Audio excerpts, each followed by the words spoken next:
إن عدة الشهور عند الله 12 شهرا في كتاب الله إنا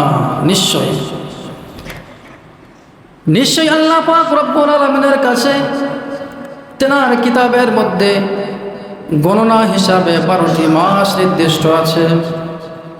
কয়টি মাস? 12টি মাস। ফি কিতাবিল্লাহ, আল্লাহর কিতাবের মধ্যে, আল্লাহর কালামের মধ্যে, কোরআনের মধ্যে আল্লাহ পাক রব্বুল আলামিনের কাছে গণনা হিসাবে 12টি মাস রয়েছে। কোন দিন থেকে এই 12টি মাস হলো?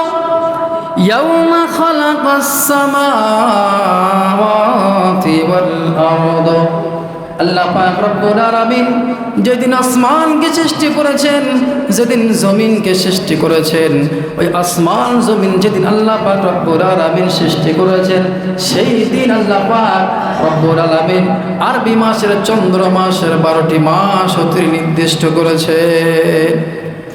আল্লাহ পাক রব্বুল আলামিন বলেন মিনহা আরবাআতুন হুরুম, এই 12টি মাসের মধ্যে এমন 4টি মাস রয়েছে যে 4টি মাস হলো হারাম মাস। 12টি মাসের মধ্যে 4টি মাস কি মাস? হারাম মাস। হারাম বলতে কি বোঝানো হয়েছে? এই একই কথা হাদিসের ভাষায় আল্লাহ নবী সাল্লাল্লাহু তাআলা আলাইহি ওয়াসাল্লাম বলেছেন যে হাদিসটি বর্ণিত আছে হযরতে আবু বকর রাদিয়াল্লাহু তাআলা আনহু, তিনি বলছেন যে as-sanatu 12 শাহরান মিনহা আরবাআতুন হুরুম, আরবি মাসের চন্দ্র মাসের 12টি মাসের মধ্যে 4টি মাস আছে যেটা হলো হারাম মাস। ওর ভেতরে আরবাআতুন হুরুম সালাসাতুন মুতালালিয়াতুন, ওর ভেতরে 3টে মাস হলো ধারাবাহিকতা। জিলকদ, জিলহজ, মুহররম, 3টে মাস ধারাবাহিকতা। আর একটি মাস হলো যে রজব, রজবুল মুরাজ্জাব। এই 4টি মাস কি মাস? হারাম মাস। হারাম বলতে কি বোঝানো হয়েছে? হারাম বলতে বোঝানো হয়েছে আল্লাহ নবী সাল্লাল্লাহু তাআলা আলাইহি ওয়াসাল্লামের জামানায় কি হতো? কুফফারদের সাথে জিহাদ হতো। কুফফারদের সঙ্গে ইসলামে নিয়ে, সত্যকে নিয়ে, অন্যায়ের বিপক্ষে, অন্যায়ের বিরুদ্ধে তাদের সঙ্গে লড়াই হতো, জিহাদ হতো। আল্লাহ পাক রব্বুল আলামিন তিনি বলেন এই 4টি মাস হলো হারাম মাস। এই 4টি মাস হারাম মাসের ভেতরে কোনো রকম জিহাদ করা যাবে না, কোনো রকম যুদ্ধ করা যাবে না। শুধু তাই নয়, জিহাদ নয়, যুদ্ধ নয়, এই 4টি মাস হারাম বলতে বোঝানো হয়েছে অন্য অন্য মাসে যেমন মানুষ পাপ করে, অন্যায় করে, গুনাহের কাজগুলো করে, এই 4টি মাসে বিশেষ করে মানুষদেরকে ওই গুনাহের কাজ থেকে দূরে সরে আসতে হবে। ওই গুনাহের কাজ থেকে, অন্যায় কাজ থেকে মানুষকে দূরে সরে আসতে হবে। কারণ এই 4টি মাস রমজান মাসের পরেই হলো এই 4টি মাসের সম্মান। আর এই 4টি মাসের মধ্যে সর্বোত্তম মাস হলো মুহররম মাস। সর্বশ্রেষ্ঠ মাস কি? মুহররম মাস। রমজান মাসের পরে এই 4টি মাস আল্লাহ পাক রব্বুল আলামিনের কাছে উত্তম মাস। উত্তম মাসের মধ্যে এই 4টির ভেতরে আবার মুহররম মাসের মর্যাদা বেশি। তাহলে এটা হলো হারাম মাস। আপনি যদি অন্য মাসে গুনাহ করেন, যতটা গুনাহ হবে, আপনি যদি মুহররম মাসে গুনাহ করেন তার থেকে বেশি গুনাহ হবে, বেশি অপরাধ হবে। কেন? আল্লাহ পাক রব্বুল আলামিন এই 4টি মাস হারাম বলে তিনি ঘোষণা করেছেন। আল্লাহ পাক রব্বুল আলামিন বলেন যালিকাদ দীনুল কাইয়্যিম, আর এটাই হলো নির্দিষ্ট করা দিন। ফালা তাযলিমু ফীহিন্না আনফুসাকুম, অতএব তোমরা এই মাসগুলোর মধ্যে নিজের প্রতি তোমরা জুলুম করো না। আল্লাহ পাক রব্বুল আলামিন বলেন তোমরা নিজের প্রতি জুলুম করো না। জুলুম বলতে কি বোঝায়? মানুষ নিজের প্রতি কেমন জুলুম করে? জুলুম বলতে বোঝানো হয়েছে মানুষ গুনাহ করে করে করে করে নিজেকে ধ্বংস করে ফেলে, নিজেকে জাহান্নামের রাস্তার দিকে টেনে নিয়ে যায়। আল্লাহ পাক রব্বুল আলামিন বলেন, ও বান্দা, তোমরা এই মুহররম মাস সহ এই তিনটে অর্থাৎ মোট চারটে যে মাস আমি হারাম নির্দিষ্ট করে ঘোষণা করেছি, এই চারটে গুনাহের মাসে তোমরা গুনাহের কাজ থেকে ফিরে আসো। গুনাহ করে করে, অন্যায় করে করে তোমরা নিজেদের প্রতি জুলুম তোমরা করো না। জুলুম বলতে কি বোঝানো হয়েছে? হ্যাঁ, গুনাহের কাজ। তোমরা গুনাহ করো না, অন্যায় করো না। অন্যায় করে, জুলুম করে তোমরা নিজের প্রতি জুলুম করো না। জুলুম বলতে বোঝানো হয়েছে গুনাহের কাজ তোমরা এই মাসে তোমরা করো না। মানুষ তো গুনাহ করবে, আমরা গুনাহ করি সব সময়, কিন্তু অন্য মাসে গুনাহ করলে, অন্যায় করলে যে গুনাহ হয় তার থেকে নিকৃষ্ট এই মাসে গুনাহ করা, এই হারাম মাসে গুনাহ করা জঘন্যতম অপরাধ। জঘন্যতম অপরাধ এই হারাম মাসের মধ্যে গুনাহ করা। বেশি এর ভেতরে গুনাহ যাবে, বেশি বেশি গুনাহ লেখা হবে। তো অপর দিকে যেমন এই হারাম মাসে গুনাহ করতে নিষেধ করা হয়েছে, তাহলে এই মাসে গুনাহ করলে যেমন, অন্যায় করলে যেমন বেশি গুনাহ দেওয়া হবে, অপর দিকে ঠিক এই মাসে যদি আপনি বেশি বেশি ভালো কাজ করে তাহলে নেকিও আপনার আমলনামায় বেশি দেওয়া হবে বলে সুবহানাল্লাহ। আল্লাহ পাক রব্বুল আলামিন শুধু গুনাহ বেশি দিবে আর নেকি কম দেবে এরকম হবে? তিনি তো গফুরুর রহিম, তিনি তো রহমানুর রহিম। যেমন তিনি গুনাহ হুঁশিয়ারি দিয়েছেন যে এই মাসে গুনাহ করলে জঘন্যতম অপরাধ হবে, এই মাসে অন্যায় করো না, তোমরা অন্যায় থেকে ফিরে আসো, নিজের প্রতি জুলুম করো না। জুলুম করলে যেমন গুনাহ বেশি হবে, অপরাধটা বেশি হবে, ঠিক তদ্রূপ তোমরা যদি এই মাসগুলো, এই মুহররম মাসে তোমরা যদি বেশি ভালো ভালো কাজ করো তাহলে নেকিও তোমাদেরকে বেশি দেওয়া হবে। আল্লাহ পাক রব্বুল আলামিন বলেন, وَقَاتِلُوا الْمُشْرِكِينَ كَافَّةً كَمَا يُقَاتِلُونَكُمْ كَافَّةً। আল্লাহ পাক রব্বুল আলামিন এই চারটি মাসের মধ্যে তিনি জিহাদ করা থেকে তিনি মুসলমানদেরকে বিরত থাকতে বলেছেন, আল্লাহর নবীকে জিহাদ করা থেকে বিরত থাকতে বলেছেন। কিন্তু আল্লাহ পাক রব্বুল আলামিন আমাদের ঘোষণা দিচ্ছেন, ও আমার রাসূল শোনো শোনো, যদি কাফেররা তোমাদেরকে জিহাদ করতে মজবুরি করে দেয়, জিহাদ করতে তোমাদের মজবুরি করে দেয়, তারা একের পর এক তোমাদের উপর অত্যাচার করে, একের পর এক তোমাদের উপরে অত্যাচার করে, তখন তো তোমাকে টেকেল দিতে হবে, তখন তো তোমাকে রুখে দাঁড়াতে হবে। আল্লাহ নবীকে আল্লাহ পাক রব্বুল আলামিন বলছে, যদি কাফেররা তোমাদেরকে জিহাদ করতে বাধ্য করে, ওরা যেমনভাবে সকলে মিলেমিশে তোমাদের প্রতি জিহাদ করে, আক্রমণ করে, লড়াই করে, তোমরাও সবাই মিলে তাদের বিরুদ্ধে তোমরা লড়াই করো। এখানে কিন্তু একটা শিক্ষা আছে। বা এই মাসে কুফফারদের সঙ্গে জিহাদ করা কি নিষেধ, কিন্তু তারা যদি বাধ্য করে, তাদের বিরুদ্ধে লড়াই করতে তোমাকে বাধ্য করা হচ্ছে, তখন তুমি লড়াই করো। কেমন? যেমন তারা সবাই মিলে তোমাদের প্রতি, ইসলামের প্রতি, মুসলমানদের প্রতি আক্রমণ করে, তোমরা ঠিক সবাই মিলে একতাবদ্ধ হয়ে তোমরা তাদের বিরুদ্ধে কি করো? লড়াই করো।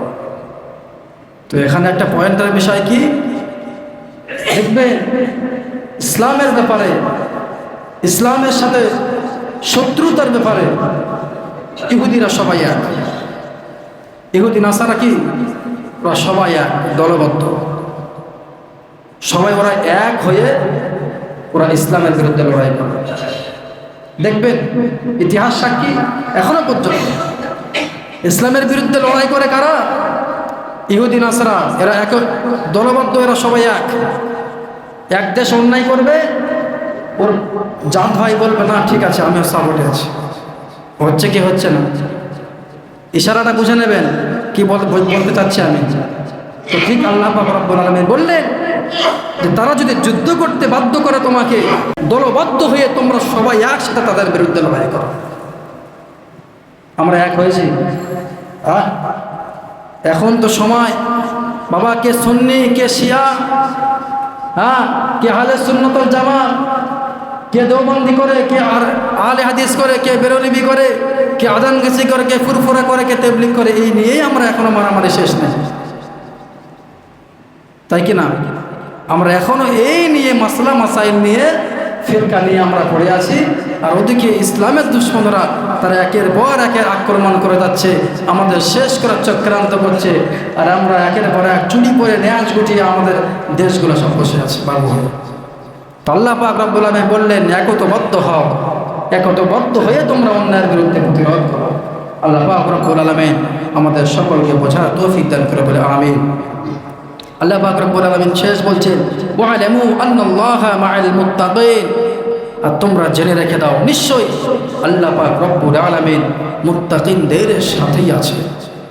যারা এক আল্লাহর প্রতি বিশ্বাস করে, যারা এক আল্লাহর প্রতি ভরসা রাখে, আমার আল্লাহ পাক রব্বুল আলামিন নিশ্চয়ই তাদের সাথে আছে, বিজয় তাদেরই হবে ইনশাআল্লাহ।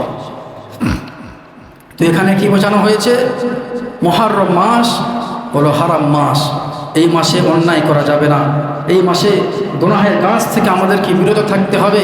মুহররম মাস যেটা আমাদের সব থেকে ভাবতে শেখায় যে আমার আপনার জীবন থেকে একটি বছর চলে গেছে, আমার আপনার জীবন থেকে একটি সাল চলে গেছে।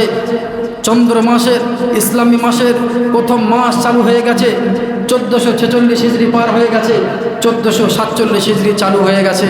আমার জীবন থেকে এক বছর চলে এসেছে, মানে আমার মৃত্যুর সময়টা ঘনিয়ে আসছে। আমার যে হায়াত, সেই হায়াত থেকে একটি বছর চলে গেল, আমি এতদিন পর্যন্ত আমি কি করেছি, এটা আমাদের মুহররম মাস ভাবতে শেখায়। এতদিন পর্যন্ত আমি কি করেছি, সে আল্লাহর জন্য কি করেছি, নিজের জন্য কি করেছি, শয়তানের গোলাম হয়ে কি কতটা কি করেছি, এই মাস আমাদেরকে ভাবতে শেখায়। মাস আমাদেরকে ভাবতে শেখায় নতুন করে জীবন তৈরি করো, নতুন করে জীবনকে সুসজ্জিত করে তোলো, আল্লাহর রাস্তায় ফিরে আসো।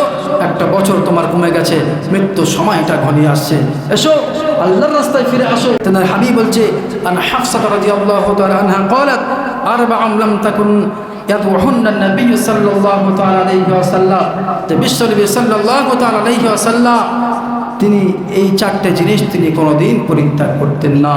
কি? সিয়ামু আশুরা, আশুরার রোজা, ওয়াল আশর, জিলহজ মাসের প্রথম 10টি রোজা।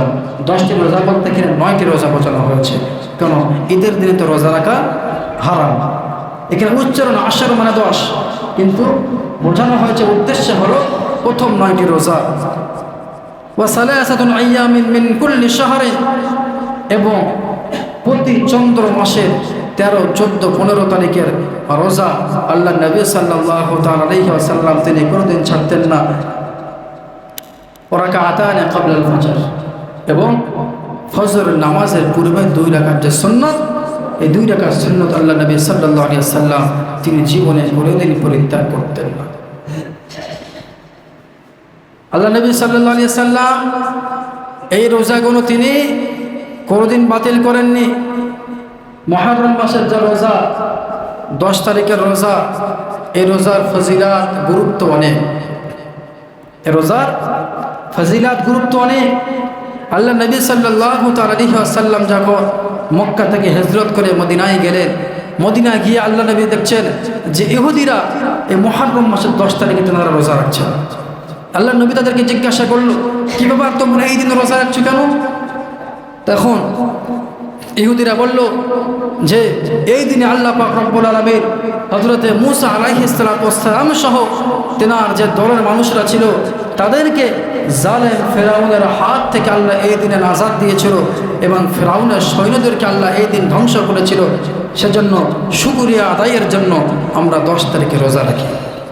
আল্লাহ নবী সাল্লাল্লাহু আলাইহি ওয়াসাল্লাম বললেন যে হযরত মূসা আলাইহিস সালাম শুধু তোমাদের নবী নয়, তিনি আমাদেরও নবী, অতএব আজ থেকে আমিও রোজা রাখবো। তিনি বললেন, ও সাহাবারা, আজ থেকে আমিও রোজা রাখবো, আজ থেকে তোমরাও রোজা রাখবে। আল্লাহ নবী সাল্লাল্লাহু আলাইহি ওয়াসাল্লাম পরে সাহাবা একরাম আল্লাহ নবীকে বললেন, ইয়া রাসূলুল্লাহ, ইয়া হাবিবাল্লাহ, হুজুর, ইহুদিরা তো তেনাদের নবীকে স্মরণ করার জন্য, শুকরিয়া আদায় করার জন্য এই দিন তোমরা একটি রোজা রাখেন 10 তারিখে, তো আমরা কি ইহুদিদের সাথে সামঞ্জস্য করে আমরাও কি একটি রোজা রাখবো? তখন আল্লাহ নবী সাল্লাল্লাহু আলাইহি ওয়াসাল্লাম বললেন যে সর্বসময় আমাদের ইহুদিদের উল্টোটা করতে হবে। কি? আমি যদি বেঁচে থাকি আগামী বছর থেকে আমি 10 তারিখের সাথে 9 তারিখে একটি রোজা আমি রাখবো। আল্লাহ নবী সাল্লাল্লাহু আলাইহি ওয়াসাল্লাম বললেন, এবং সেখান থেকে উলামা ইকরামদের মত হলো, মুহাদ্দিসিনদের মত হলো যে মুহররমের মাসের শুধু 10 তারিখে রোজা রাখা হলো মাকরুহ, নাই আগে নাই পরে একটি করে রোজা যোগ করে 2টি রোজা আপনারা কমসে কম মুহররম মাসে রোজা রাখবেন। মুহররম মাসের 9 তারিখ, 10 তারিখ, না হয় 10-11, অর্থাৎ আগামী শনিবার, রোববার, না হলে রোববার সোমবার আমাদেরকে রোজা রাখতে হবে। এই রোজা রাখলে কি ফজিলত? আল্লাহ নবী সাল্লাল্লাহু আলাইহি সাল্লাম বলছে যে আমি আশাবাদী, আল্লাহ পাক রব্বুল আলামিনের কাছে আমি আশাবাদী। কি আশাবাদী? যে আল্লাহ পাক রব্বুল আলামিন এই মুহররম মাসে রোজা রাখার কারণে পিছনের 1 বছরের গুনাহ আল্লাহ পাক রব্বুল আলামিন মাফ করে দেয় বলে সুবহানাল্লাহ। 1 বছরের গুনাহ আল্লাহ পাক রব্বুল আলামিন এই মুহররম মাসে রোজা রাখার কারণে আমাদেরকে মাফ করে দেবেন। সেজন্য তাহলে মেন কথা হলো মুহররম মাসে আমরা গুনাহ থেকে বেঁচে থাকব, গুনাহ কাজ আমরা করব না। কারণ এই মাসে গুনাহ করা হলো জঘন্যতম অপরাধ। আল্লাহ পাক এটা হারাম মাস বলে তিনি আখ্যায়িত করেছেন। আর নতুন করে নিজের জীবনকে ভাব শুরু করুন।